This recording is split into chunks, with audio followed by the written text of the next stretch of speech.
Hey, what's up, everybody? Your girl G here. Thank you for tuning in. We got a lot of juicy topics to discuss today, so you know what that means. We already got an episode of Daily Squeeze. Okay, we have everything that's taking over the internet right now. And your girl was sleeping in. I woke up and my phone was blowing up, and we got so many people trending, aka Trina, y'all. Trina. Ooh, Jesus, I'm gonna have to pray for her. She's just not getting it. And then along with her not getting it, we got Mr. Brees. He decided he wanted to shoot himself in the foot. Like, everybody is losing their mind.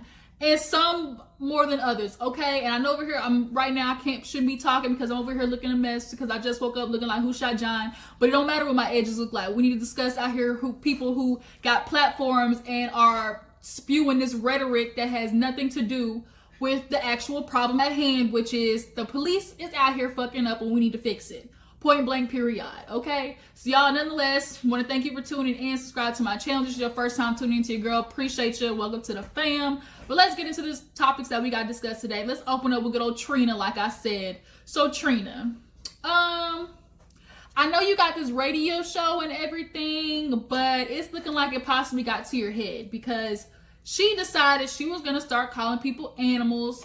You know, she decided because she felt like, oh, I don't have to worry about the police because I have my license and registrations and insurance. I'm not scared of the police. Bitch, they don't care about your license and registration.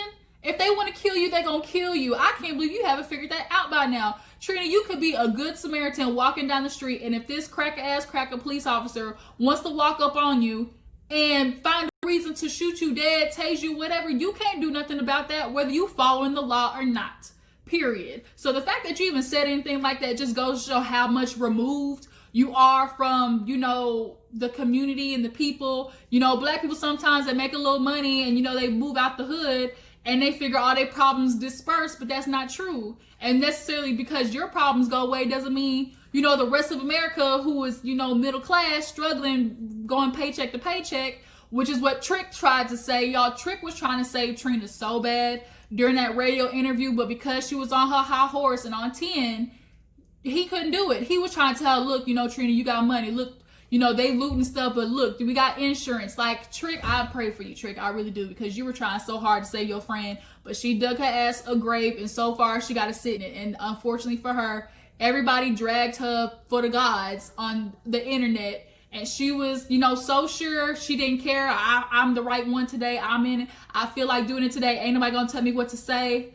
Girl, you was real hard on the radio. Now here you are backtracking, trying to apologize, saying how you realized, oh, there was just so much more to the story that I didn't know and that, you know, I had to get brushed up on. Like, bitch, you know better than that. Like, I can't believe, and the fact that you called them animals and you wanted them to get arrested, like, for any reason for the cops to arrest these people out here, regardless if they're looting or not, that's the opportunity for them to kill another black man because they want to do it. They're killing people who aren't innocent, aren't even doing anything without batting an eyelash. So you think they're not going to think twice to send 6 hot ones at somebody because they're walking out of Target with a TV?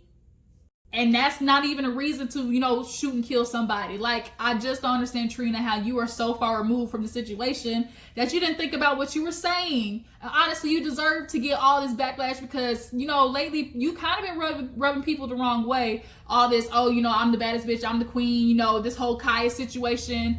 I'm not arguing nobody who's beneath me. First of all, beneath me, my ass, Trina. Like, let's keep it real. Like, you might be the baddest bitch, but that's only in Miami. Like, you got a name in Miami, but before, like, beyond that, like, what do you have? And yeah, people might support you, but your album went flippity flop flop when it came out.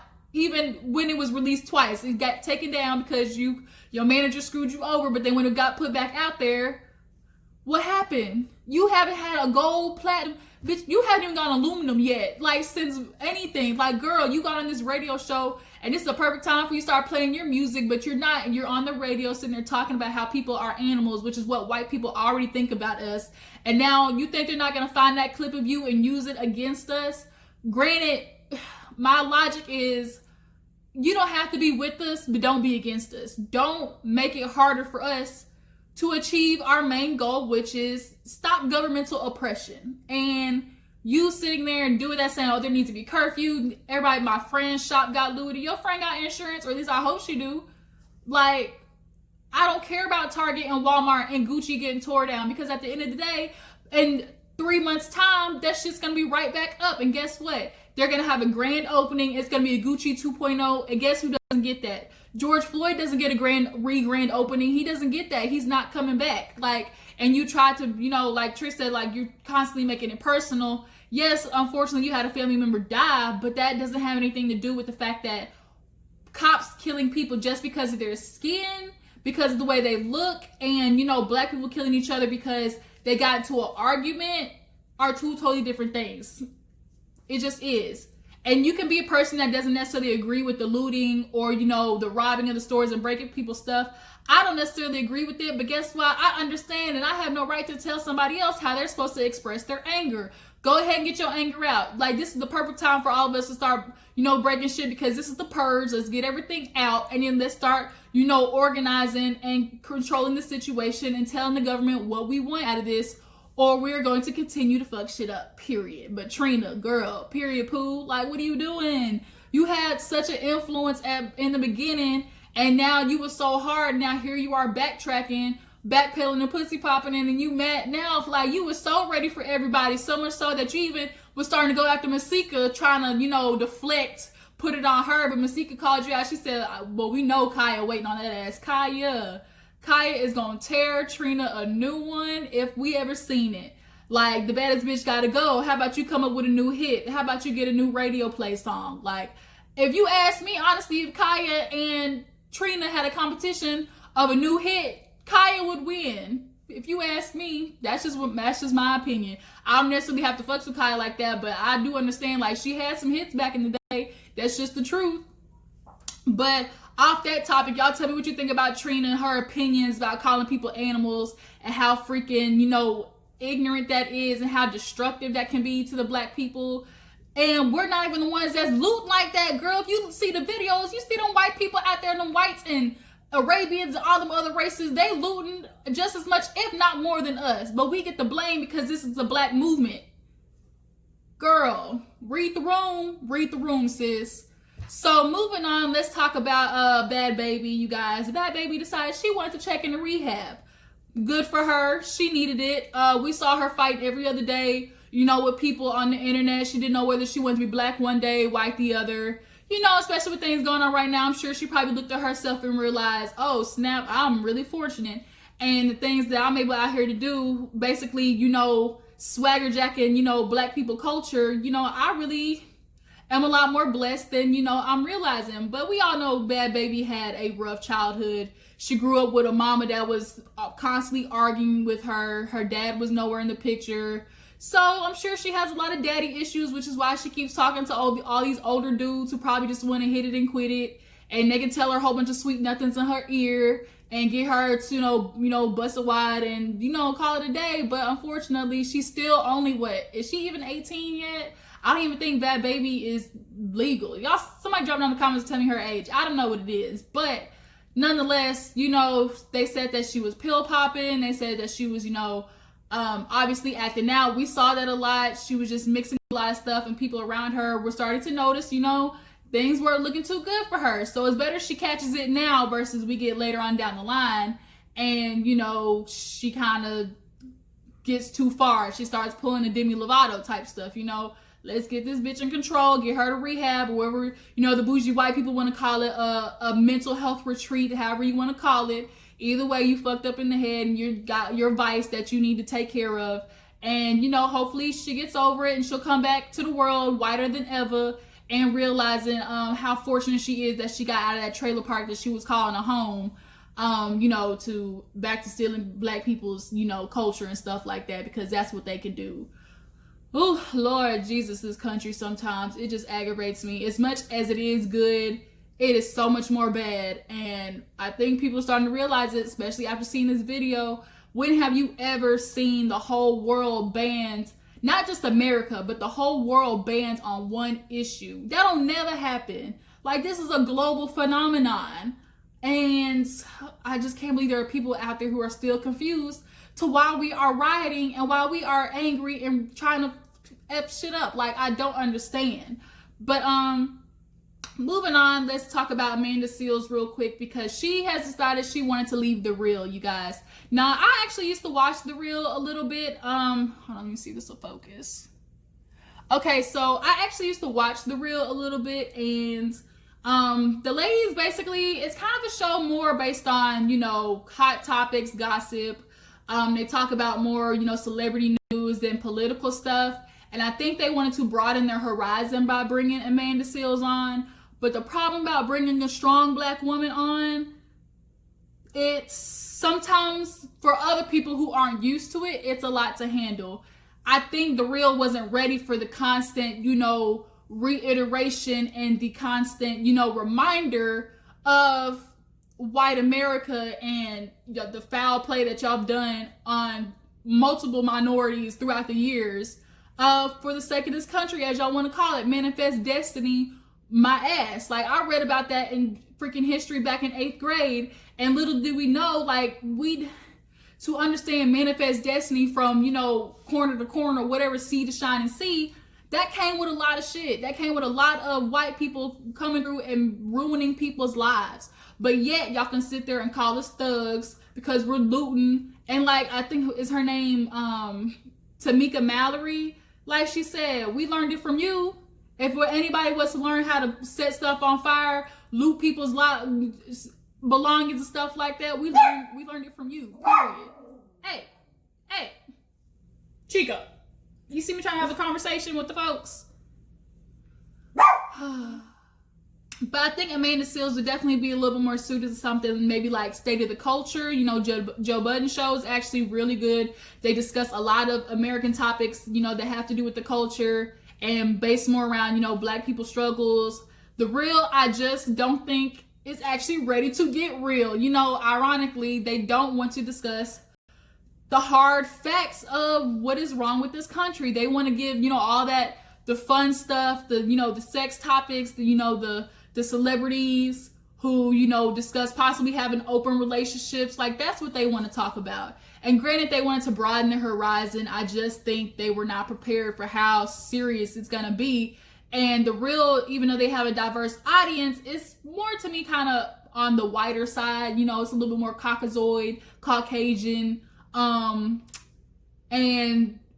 the owners of the show are Caucasian as well. So all these white people at top, they don't want to constantly be reminded about how shitty their people are. They just don't. And so Amanda Seales, you know, felt like she was being, you know, muffled. She felt like she couldn't say things freely. I'm sure they probably were constantly reminding her, don't be the angry black woman. You know, that's constantly a thing. Like, don't be the angry black woman who's constantly mad at stuff and bringing up the negative. Like, people don't want to always hear that. They come to our show for an escape. Like, that's the kind of thing I'm sure that they were telling her. So I'm glad she left. I hope she, you know, flies like a bird, spreads her wing like a butterfly somewhere else, possibly start her own thing, like maybe her own blog channel or YouTube channel or anything. But Amanda Seales definitely deserves a platform that's a little bit more better suited for her. And we're just gonna see where her career takes off after that. Y'all tell me how do y'all feel about her leaving The Real. Do y'all think it was a good move for her? And where should she go possibly after this? So we'll see. But last but not least, let's get into white America, because some of them, as much as they want to say they down for the cause, they really aren't. So Drew Brees, if you haven't heard, he has decided that he is not down for people disrespecting the flag. And once again, he's one of the white people who want to turn the Colin Kaepernick movement into something that it is not, which is what white people love to do when you don't want to address the issue, is you want to side skate and go adjacent to the actual problem. Oh, we're talking about the problem of America and while we're kneeling, but because we're kneeling during the national anthem, you know, supporting the flag, now we're disrespecting the flag. Now we're disrespecting veterans. Homie, if you don't remember, veterans fought for our right to be able to do freedom of speech. That's how this shit works. So Drew Brees, if you didn't hear on his interview, basically said, if I can find the clip, I'm gonna play it. But, you know, basically a synopsis is, you know, he's not down for disrespecting the flag. You know, he had great-grandparents who fought, you know, in World War II. And, you know, he gets emotional thinking about it. At the end of the day, you know, we're all supposed to be united. And even though this country is not good, you know, it's supposed to stand for all of us being able to work together for it to be better. You know, and my grandparents fought for, my granddad, you know, fought for this country, and that's what I'm going to, you know, respect and stuff like that. And it's like, Drew Brees spoken like a true white man in America. Yes, you get to look at the flag and see the good, because that's how it's always been for you. You've been a white man of privilege with your cracker thoughts. That basically is what that was. And if I'm not mistaken, people said that he knelt when Colin Kaepernick was doing all that stuff. So are you down for the cause or not? Because at this point it's looking like no, and we don't need your help after this. And if the NFL too, I'm gonna get on y'all because y'all wanted to post a statement about how, you know, you want to be here for racial equality, but then when Colin Kaepernick was talking about it and was doing an actual peaceful protest, y'all blackballed that man. Y'all basically got him fired, and y'all did everything you could to keep him from protesting, you know, police brutality and racial inequality in this country. And now all of a sudden y'all want to take a stand for it? Man, miss me with that BS. We should be boycotting the NFL as much as we are boycotting everything that we are now. So many things that have, you know, monetary value in this country, the businesses, we need to run their pockets dry. We need to find out where their money is going, what politicians they are behind, and stop supporting them so we can dry their motherfucking pockets up and hit them where it hurts. Because at the end of the day, this country baseline is all about the almighty dollar. That's what it is. But basically, back to Drew Brees, you know, after he decided he wanted to make his statement, people drug him from Florida to California to Alaska and back to New York. They drugged that nigga so bad. Steven Jackson, you know, was talking about how basically if you're not for us, you're on the other side, which I agree. You know, a lot of you people who don't say nothing, silence is for the enemy. You being quiet and not sticking up for what is right, you're basically saying you're for the other side. You can't be a coward and be quiet when clearly something is going on. And it's a tragic irony, the fact that Colin Kaepernick was taking a kneel and y'all were so confused as to why it was happening. And then we get this video of a man getting kneeled on his neck for 8 minutes, almost 9 minutes. So if you're confused, watch the video. And if you are still confused after watching the video, then you don't want to get it, period. It's not time for black people to sit there and be trying to educate y'all on what y'all have done in this country. Go educate yourself. There's Google, there's books. Like, you shouldn't be confused on all the raggedy ass shit the white people have done. Like, oh my gosh, I'll get hitty talking about that. But Drew Brees, I hope you take this as a lesson. I hope you talk to some of your black friends if they still want to talk to you at this point, because you might have had everybody turn your back on you after this point. You know, your grandparents, glad they fought for this country, but they also fought for the right for us to say whatever the hell we please. Okay, that's the First Amendment. And quit trying to make it about the flag. Nobody is disrespecting the flag. The flag don't mean shit for black people anyways, or minorities, because this country was based on white people, making it for white people, which is why people like you, Mr. Drew Brees, can look at it and see positive things. That's why you can look at it and cry, because of how emotional it is that you made it this far in this country. Black people don't have that. We don't have the opportunity that you had. Spoken like a true white ass man in America, cracker ass cracker views. And the famous words of Chris Rock, cracker ass cracker. I'm sorry that's going a little extra, but it is what it is. White people nowadays are just pissing me off, especially the ones who choose not to get it. Oh, Jesus, take the wheel. Let me take a deep breath. Y'all, it's exhausting. It is exhausting saying the same shit every year. And you freaking people who have so much privilege and so much opportunity and so much money, when people out here are struggling during this pandemic, we are so encouraged to fight about this racial inequality that we forgot about damn COVID being out there and coronavirus. You know how many cases are about to pop up, and if I'm not sure, have already popped up. But we said, fuck it, we are willing to get sick because everybody's in agreement that watching that man die like that, and he's calling for his mama, he's saying, I can't breathe. When the hell did it become protocol to sit on the back of somebody's neck? Never, okay? So, Drew Brees, I'm gonna need you to find some black people and start talking to them and understanding what the heck you said was dumb as fuck, okay? And I know you're he apparently made some statements saying, oh, he misspoke and, you know, he took time to educate himself. Like, You should have did that before you made your comments. Period, poo. Ended that discussion. So y'all tell me what you thought about Drew Brees and his comments. How do you feel about Trina and her comments calling black people animals and saying they're looters and they're just doing nothing? Like, I just wish Trina, girl, you need to understand you are not the queen of nothing. You are no longer the baddest bitch. You are dethroned. And if you're gonna be that hard, at least double down on it. Don't be hard one day and then go soft as cotton the next and start apologizing because you realize you said some dumbass shit. Okay, don't do that. If you're gonna walk the walk, talk the talk, you better walk the walk. But yeah, that's been this episode of Daily Squeeze. I appreciate you guys for tuning in. Tell me what you thought about all the topics we discussed today. And if there is anything else that your girl needs to talk about, just drop down in the comments and tell me what it is. Send me a link. I'll look it up and I'll possibly put it on the next episode. You guys, appreciate you for tuning in. Before we go, make sure you like this video, subscribe to my channel, and I'll catch y'all later. Deuces.